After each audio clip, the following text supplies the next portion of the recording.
Listen, I swear I've been reading. I promise. Cross my heart, everything. I have been reading. I just haven't been reading anything that I felt strongly about. I said recently in a past video that almost all of the content creators I follow, like book-centered content creators, have said this as well, where it's just really hard to find books this year that they feel really strongly about. Everything's just been kind of mid. I've read a lot of books. I've read a lot of well-done books. There's just nothing that I can make a rant review about.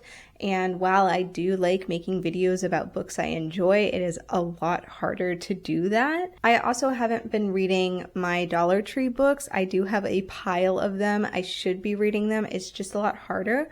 Or I do start to read them and then I get bored and then I read something else. I do make monthly wrap-up videos on TikTok, and I am finding that it's harder for me to make short form content, so I might just change everything and do monthly wrap-ups here on YouTube. That way I can get into the nitty-gritty and like make full length explanation videos on everything that I read in the month, but I'm not quite at that level yet. I haven't decided if I want to do that. But anyway, I thought I'd give you some updates on books that I have been reading recently with my very mild, no brain thoughts, you know, just to kind of prove that I've been reading. I also decided to film this like last minute, like it is already, I think 10 o'clock my time.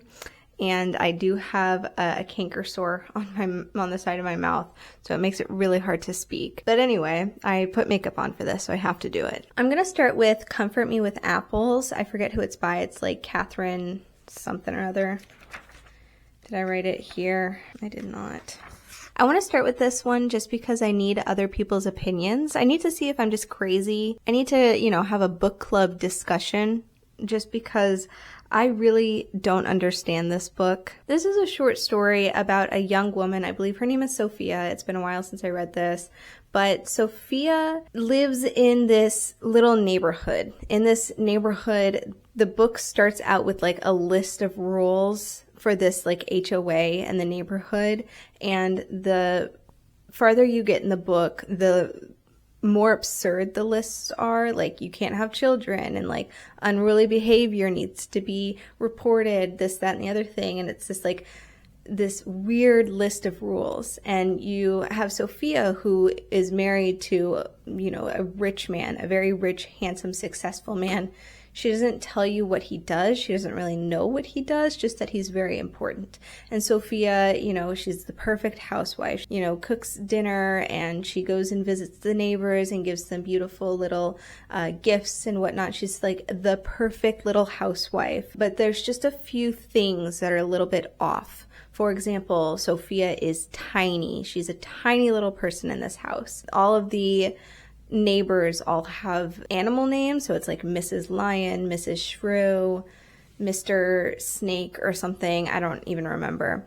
And, you know, they just keep talking about these weird things, and Sophia is so worried about angering her husband, and there's a room in the house that she's not allowed to be in, this, that, and the other. The neighbors start acting weird. They put on a performance where it's essentially making fun of Sophia, or at least to her, it feels like they're mocking the day she, you know, moved into the neighborhood and married her husband and all that. It all boils down to, this is a biblical retelling. The neighborhood is Eden. Her husband is Adam. They give her an apple and they say he has had many wives and they have all taken a bite of this apple. She also finds like little body parts in her house. She starts ripping her house apart looking for all these body parts. And after she eats the apple, she goes to confront Adam, and he explains that he has had a plethora of wives. He's always needed a companion. He asks his father to make him a companion. And the reason the house is so big is because the first wife was a giant like Adam was. And it's a very well told story, especially for a short story. The audiobook is like 2 hours. Like, it is tiny as a story. The thing is, I just don't get it. I don't understand what the point of the twist is, because it's supposed to be a reveal that this is Adam and this is Eden and this is a retelling of Genesis, and I just don't really get it. And I know I'm not a very religious person. I didn't grow up studying the Bible, so I don't really understand like religious allegories, but I want to know, is this supposed to just be a retelling, like a what if? You know, you've heard of Genesis and the Garden of Eden. Now let me tell you about the one before Eve, because the epilogue is that Sophia runs away and Adam creates another wife, and that one is Eve. So this is the wife before Eve. Now there are a lot of people on the internet that will tell you there was a wife before Eve, but that was Lilith. That was a whole thing. Scholars debate on Lilith, and I think Lilith is even name dropped as one of his previous wives. And the other thing is the body parts that she keeps finding in the house are the previous wives, little mementos that he's kept from his previous marriages when he destroyed them. What is this? What is the point of this? What is the allegory behind it? Is it Adam is awful? You've heard of Adam. Now let me tell you the real story of him. You know, what is the point of all of the animals being people, being neighbors? What is the point of Eden being this neighborhood with very weird rules that get increasingly strict? What's the word I was going to say? Not strict. I don't remember. What's the point? And this is an honest question. Like, I'm not trying to be mean or sarcastic. I'm actually wanting like a book club discussion where people explain their thoughts on it, because I really don't know and I'm confused. All right, the next book I want to talk about is Kafka on the Shore by Harakumi Murakami, I think. I should probably look up the names, but my tummy hurts and I don't want to move. So I wrote down synopsis because my hand gets tired when I write in my notebook. So I didn't actually write the synopsis. And I wrote that so that I could fill in the synopsis when I started filming. I don't remember the synopsis. I guess Kafka on the Shore is this magical realism literary. It's also a translated novel, so I do understand that there is some lost in translation / cultural exchange that I'm missing. It is a Japanese novel about a young boy named Kafka and an older man, and I forget his name. It was like Hakana or something like that. It started with an H, I think. Do not do that! You chew on everything, and it really fucking sucks. So Kafka on the Shore starts off with this young boy who I believe is 15, leaving his father's house. His father is like a rich man.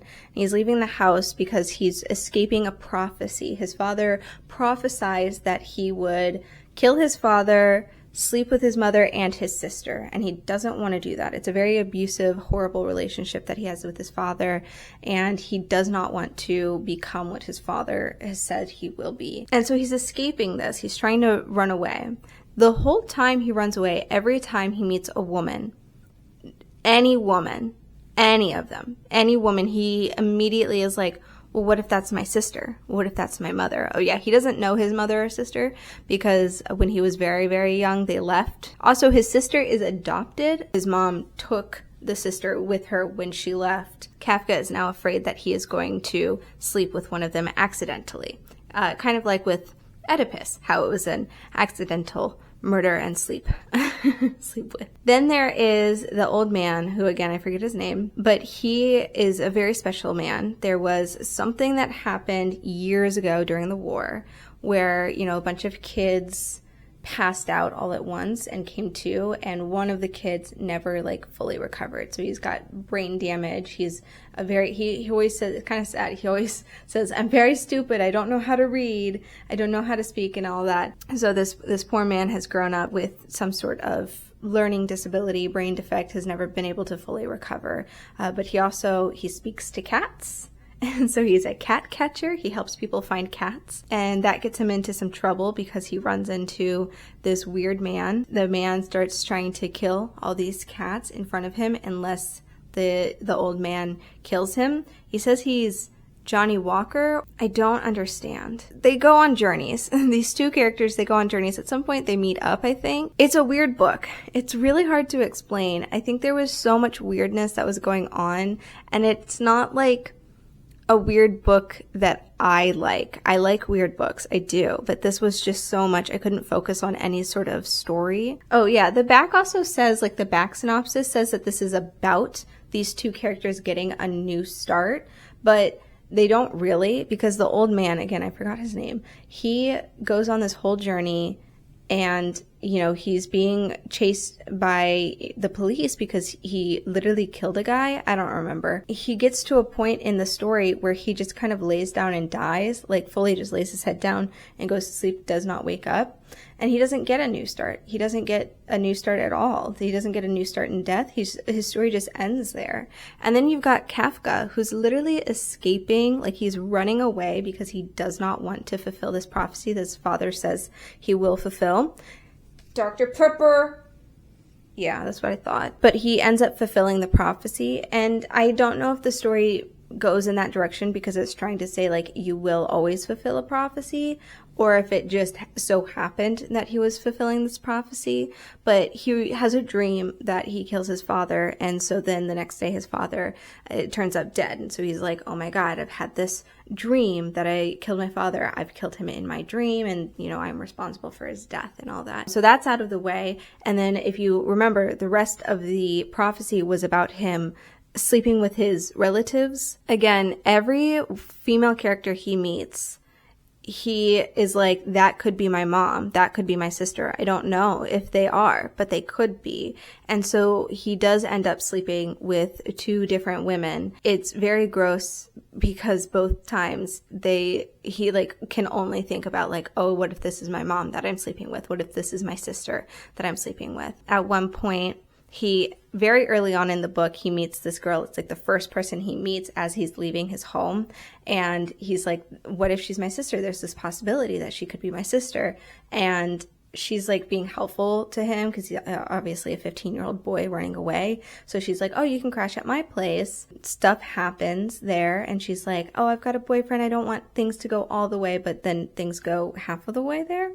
And then at the very end of the book, he's having a dream where he dream rapes her.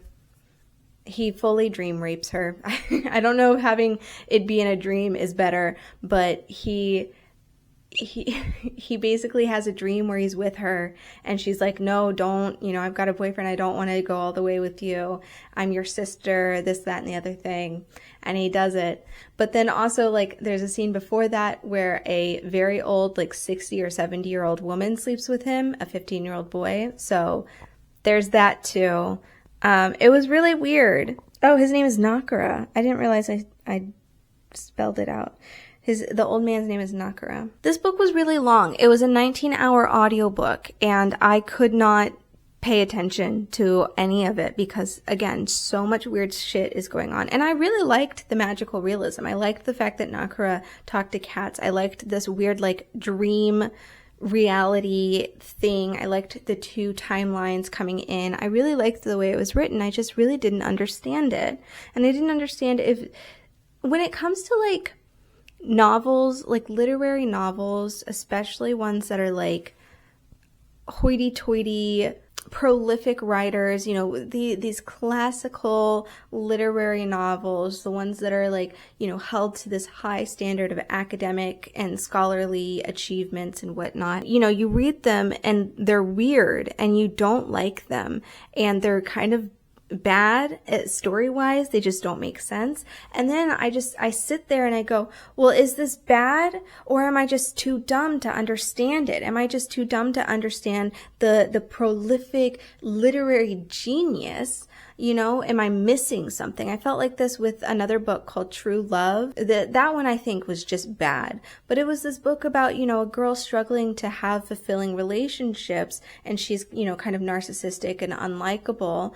And I just sat there and went, well, what the fuck is the point of this book? Because it's not about relationships and it's not about living with, you know, somebody who's narcissistic or, you know, emotionally abusive. It's just a book about a girl going through life and making every wrong decision possible people and just being a bitch. And like, I guess that is a point, but like, am I just too dumb to understand these literary books? And that's how I felt with Kafka on the Shore. It's this long, drawn out, translated work. And I'm like, well, I'm supposed to like these books because I'm supposed to be a smart person that understands scholarly things. And then I don't understand it. And I think, what the fuck was the point of this? Is it bad? Is it me? I don't know. So, and then I used to like literary novels. I really did.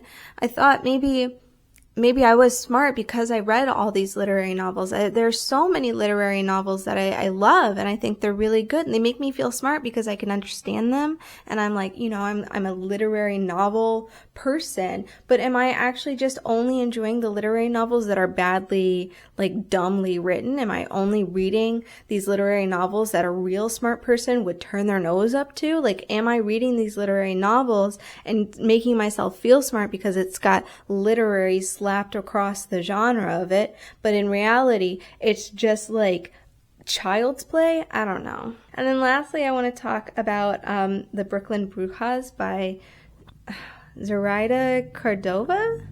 Yeah, Zoraida Cordova. Brooklyn Brujas is a trilogy series, and I read the first 2 books. I would also like to title this section, How to Fuck Up Your Sequel. The first book was Labyrinth Lost. That one was great. I, honest to God, loved that book. How I came about these books is my fiance, I didn't put on my ring. I just got engaged. But my fiance went to a library sale without me because I was at work. So thankfully he was able to go there and purchase some books for me. And he just bought a bunch of random books that he thought I would like.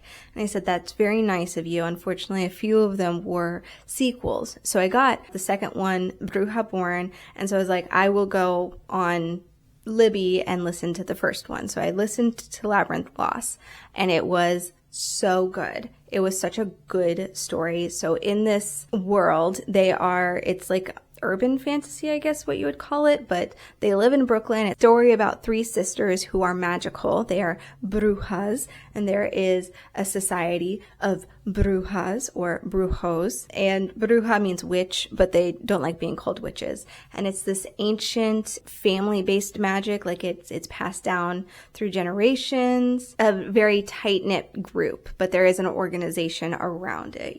There's a hierarchy, there's a council, that kind of thing. But it's very ancient magic with like passed down spells. It's hereditary. I loved that. It made it feel very gothic, very, I keep saying ancient, but ancient, scary. It also had a lot of limitations, the magic did, because even though there were people who had like specialties, so like the older sister Lula was a healer, so her specialty in magic was healing. Now she did do other things, but healing was her thing, right? And we see naturally in the story the limitations to this magic. Lula, they're in a car accident and Alex gets hurt, so Lula uses her healing magic. She gets a black eye or a bruise somewhere on something. I don't remember. It's explained to us that that's recoil. So when you use magic, it recoils back onto you, and it's usually more powerful onto you. So you have to kind of limit your usage of magic because the recoil can be physically harmful to you. They also get exhausted, like they run out of energy because of the magic usage, which is another great limitation. So the story of the first book is that Alex, the middle child, does not like magic. She did something when she was very young that scared her. She used her magic in a way that scared her, so she didn't want to use it. During her like big magic party, she makes this spell that wishes away her magic, and it accidentally takes her whole family. It's like, really bad things, and she has to go into basically the underworld. It's a labyrinth, but it's basically the underworld in order to go save her family. Now she has to journey with this annoying, handsome boy, and somehow her non-magical friend comes down with her, and it's very cute. Yes, it's full of tropes, but it is a teen book, and what I really liked about the book is that it used the tropes, but it wasn't only tropes. So yes, they had the scene where, you know, third act betrayal of a character, or, you know, the character has a sad backstory with scars and everything, and he lives, you know, no family, all that. But like, it didn't only have tropes. It actually had heart and character, and the main character had to learn a lesson, and that was something I loved about the first book. So I was very excited to jump into the second book called Bruja Born. Bruja Born was an absolute train wreck. Bruja Born focuses on Lula, the older sister. Their younger sister is Rose. Like I said, Lula has healing powers. Oh, I forgot to mention, Alex learns that she is like an enchantrix, which is basically an all-powerful being. Like, she has all of the specialty powers, and she's got just this big wealth of magic, and she was afraid to use it, but in the end of the first book, she learns that it shouldn't be something she's afraid of, and she embraces it. So she's an all-powerful being. Lula, the older sister, is a healer, and then the younger sister, Rose, is like, she communes with the dead or something like that. The second book was... yeesh. So the second book, Bruja Born, is about the older sister Lula, who I said is a healer. At the very beginning of the book, she is in a horrific school bus accident. I think something happened. They crashed the school bus, and basically 20 students are dead. Lula herself has barely survived. The only reason she survived is because her family is magic and helped heal her, right? But because of that, she has lost, you know, her best friend, and then her boyfriend, Max, who she's deeply in love with. And so using her magic, she tries to bring Max back from the dead. Now, in her head, she thinks she's healing him because he's not dead yet, but he does die during the spell, and then she tries to bring him back. And then there is some sort of thing that happens, and Max is back, but he is not all the way back. He's basically a zombie. She has zombified her boyfriend. And I thought that was great. That was a great opening to the book. It was very beautiful, this discussion of grief and loss and seeing death. Death is personified, which is really, really great. After that, after Max is revealed to have been brought back, it drags on so much. Like, yeah, some things are happening, some shenanigans with trying to hide Max, you know, trying to get everybody together to figure out what's going on. But really, nothing happens. Like, nothing happens. They just keep arriving at locations, being told the same information, or just repeating the same information that they were told 3 chapters ago, and then asking, like, what's next? What do we do next? So at one point, Death comes to Lula and says, this is what you need to do in order to save the world. Basically, you have destroyed everything, and the veil between, you know, life and death has been severed.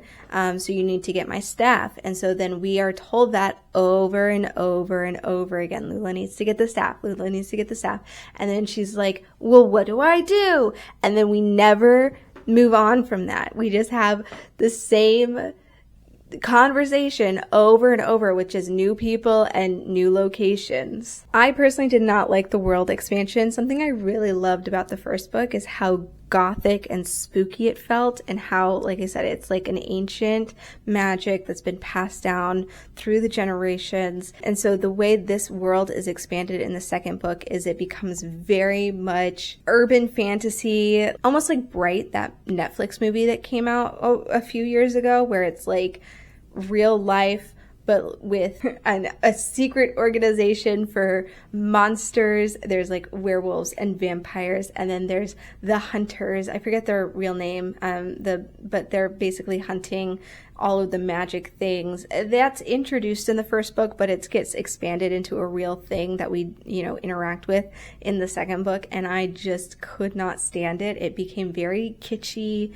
very, very cheesy, very much tropes, paranormal, urban fantasy tropes that I am not a fan of. Now, I'm sure other people are fans of that. I definitely am not. Can you stop bothering me for like 2 seconds? Okay.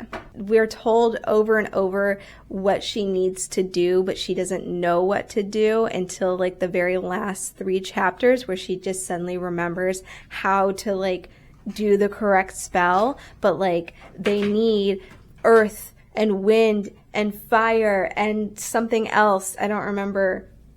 Water. They need water, and that they need all 4 elements in order to like bring Death's staff back for whatever reason. And everyone's looking at each other like, well, we don't have the 4 elements, we don't have that. And then everyone just suddenly conveniently has the correct power, and you know, even powers that had been established suddenly become not correct, and there's something else that's going on. And it just was very much very badly done. I did not like it. Lastly, I was very confused on the metaphor of grief.